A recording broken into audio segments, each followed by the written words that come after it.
అక్కడ ప్రభావతి ఉంది. వెన్న చిలుగుతున్నారు.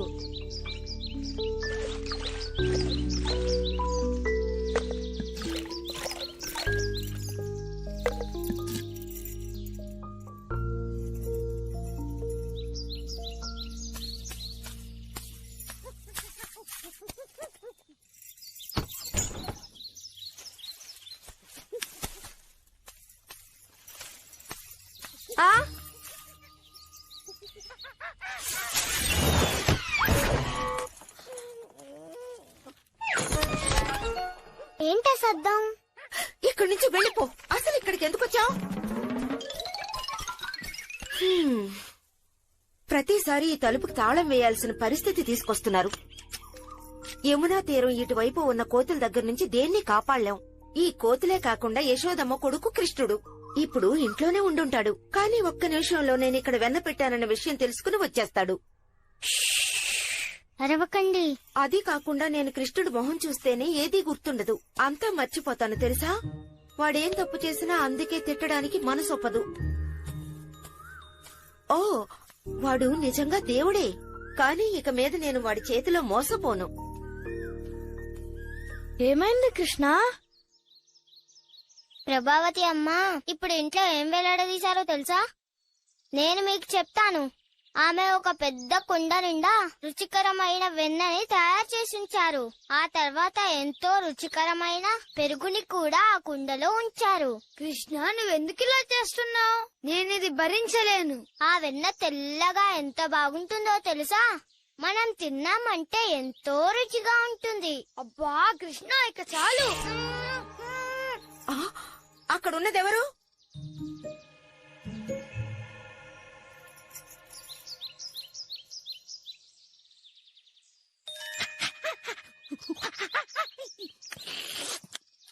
ఆ వెన్నని ఇప్పుడే తినాలనిపిస్తుంది కదూ. ఓరినైనా మళ్ళీనా? ఈ రోజు ఇంతవరకు తిన్నది చాలు కృష్ణ. తిన్నానా? నేనెంత తిన్నా వెన్న నాకు సరిపోదని నీకు తెలీదా? ఈ విషయంలో సుబాలా చెప్పింది నిజమనిపిస్తుంది. కానీ నా పొట్ట కూడా నీ మాటే వింటుంది కృష్ణ. మరి ఎందుకు ఇంకా ఆలస్యం?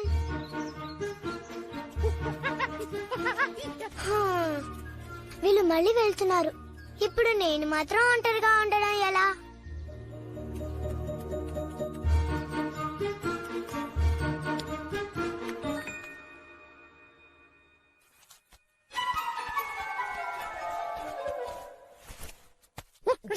ఎక్కడికి పారిపోతున్నావు? ఆగో.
కృష్ణ, ఇక్కడ ఉండాల్సిన నిజంతా ఎక్కడికి పోయింది?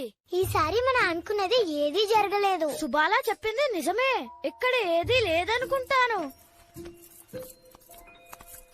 వాళ్ళు లోపలికి వచ్చేలోగా మనం వెళ్ళిపోవాలి.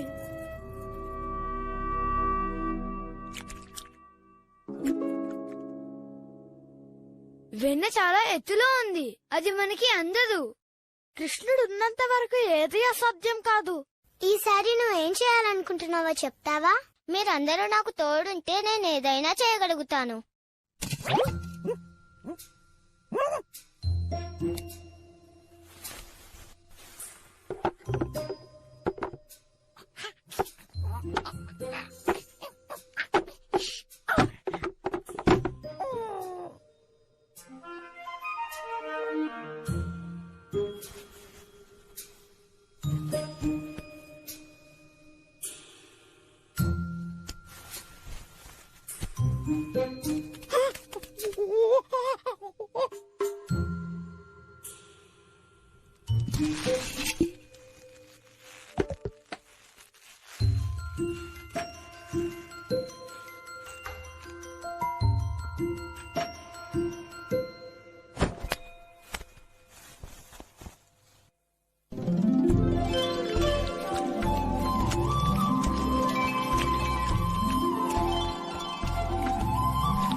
ఈసారి మీ కృష్ణుణ్ణి నేను పట్టుకున్నాను. మా ఇంట్లోకి దూరి వెన్నకుండని పగలగొట్టి వెన్న తింటున్నాడు. నేనెంత పైన పెట్టినా వదిలిపెట్టడం లేదు.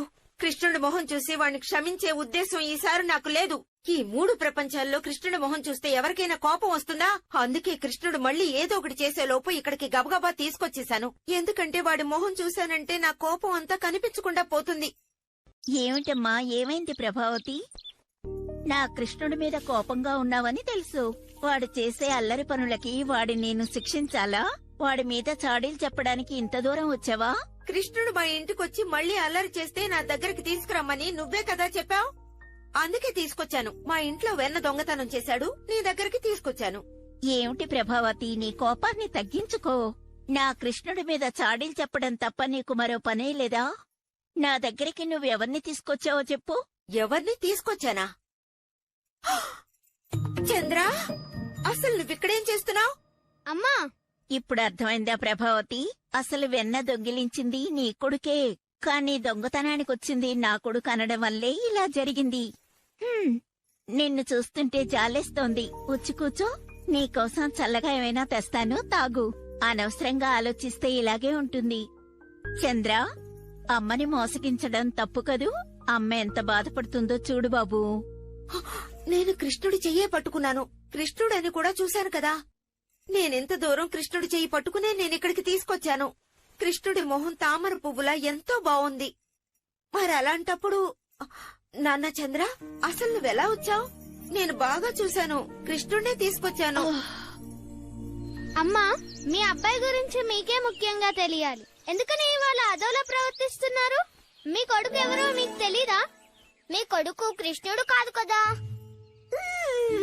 కృష్ణ, ప్రభావతమ్మా, నేను కృష్ణుణ్ణే, నంద మహారాజు యశోదమ్మల కొడుకుని. కృష్ణ, ఇది నిజంగానే నువ్వేనా? లేకపోతే నా కొడుకు చంద్రనా? కానీ ప్రభావతమ్మా, ఈ రోజు నా మీద ఎందుకింత కోపం? నన్ను దొంగలా ఎందుకు తీసుకెళ్లారు? మీరు తయారు చేసిన వెన్నని రుచి చూశాను, అంతేగా. మీలాగా ఇంకెవ్వరూ చేయలేరు. అందరికన్నా మీరు చేసిన వెన్నే రుచిగా ఉంటుంది. కానీ నేనిప్పుడు ఇంకెప్పుడు ఇలా చెయ్యకండి ప్రభావతమ్మా. ఎంతైనా నేను కూడా మీ కొడుకునేగా. ఇంకోసారి మీరిలా చేస్తే మీ భర్తలా మారుతాను. అప్పుడు ఈ ఊర్లో ఉన్న వాళ్ళందరూ ఈ తమాషాని చెప్పుకొని నవ్వుతారు.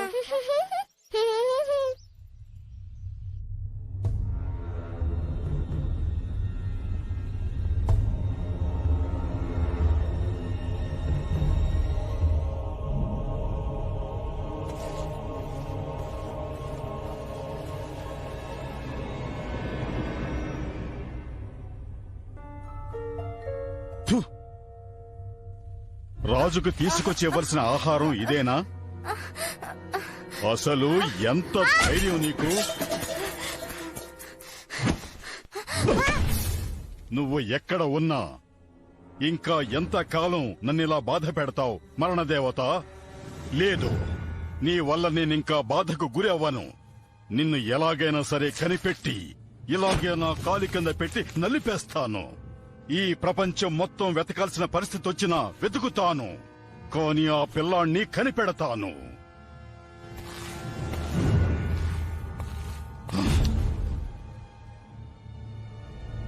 నాగాసురా!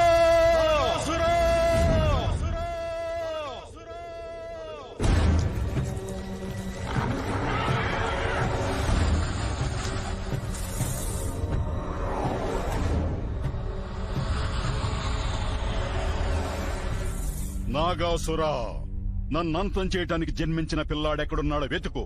అతన్ని మరిచిపోయే ప్రపంచానికి తీసుకువెళ్ళు. ఇది ఈ రాజు నీకిచ్చే ఆజ్ఞ. మీకోసం నా ప్రాణాలు కూడా ఇస్తాను. పని పూర్తి చేసుకొనొస్తాను. ఎలాగైనా సరే ఆ పిల్లాన్ని కనిపెట్టాలి. వాడు ఎక్కడున్నా సరే వెతకాలి. ఈ పనిలో నా ఆత్మ కూడా నీకు తోడుంటుంది.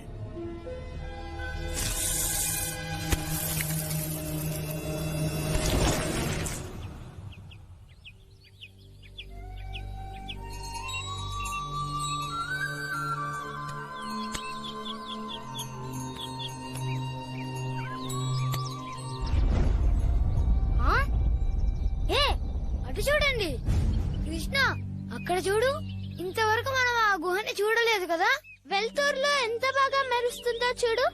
దాని లోపల ఏవో గొప్ప నిధులు ఉండుంటాయనిపిస్తుంది.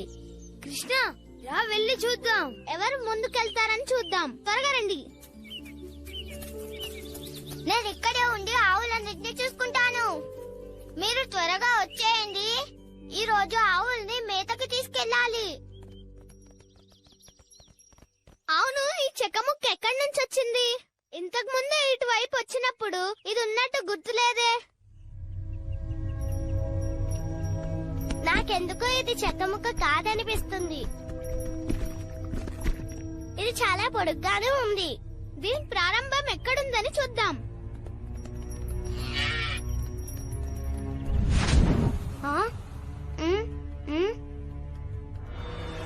ఆగండి ఆగండి, నేను వస్తున్నాను.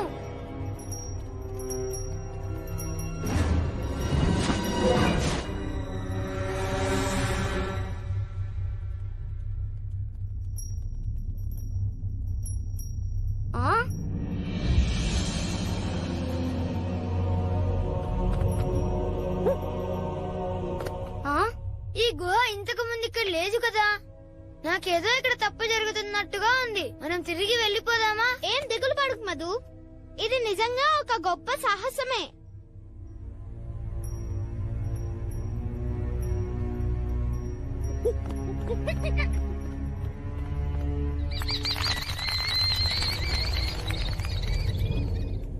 ఇలాంటి గుహని నేను ఇంతకు ముందు ఎప్పుడు చూడలేదు. ఇందులో నుంచి వాసన ఏంటి? ఇక్కడి నుంచి వచ్చే వాసన, ఈ చోటు ఏదీ నచ్చలేదు. పదండి వెళ్ళిపోదాం. నువ్వేం దిగులు పడకు మధు. ఎందుకు చిన్న పిల్లల్లా మాట్లాడుతున్నావు?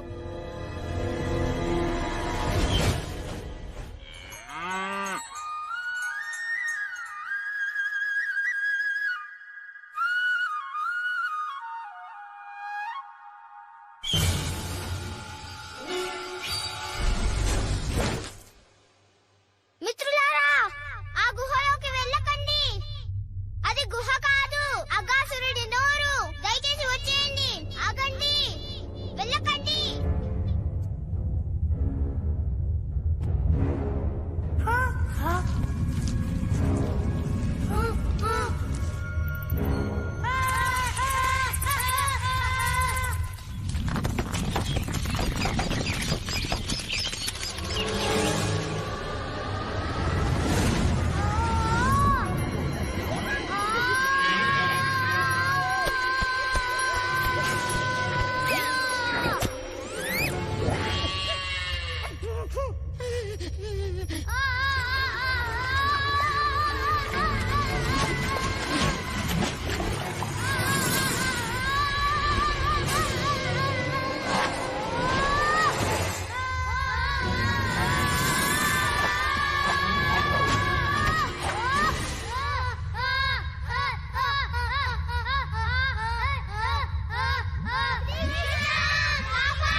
నువ్వు చేసిన సహాయాన్ని మర్చిపోను.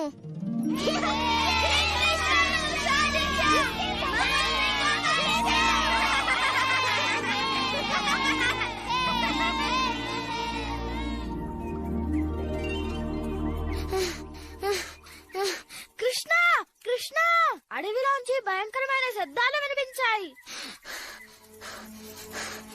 అసలు ఇక్కడ ఏం జరుగుతోంది కృష్ణ? మీ అందరికీ ఏం కాలేదు కదా? ఒకసారి అలా చూడండి, ఎంత భయంకరమైన మృగం మన అడవుల్లోకి ఎలా వచ్చింది. నాన్నగారు, ఆ అఘాసురుడి శరీరమే ఇది. కృష్ణుడే చంపాడు. నాయనా కృష్ణ, నీకేమీ కాలేదు కదా? ఇంత భయంకరమైన రాక్షసుడిని కృష్ణుడు చంపాడా? ఇది మమ్మల్ని చంపే లోపు కృష్ణుడు దాన్ని చంపేశాడు.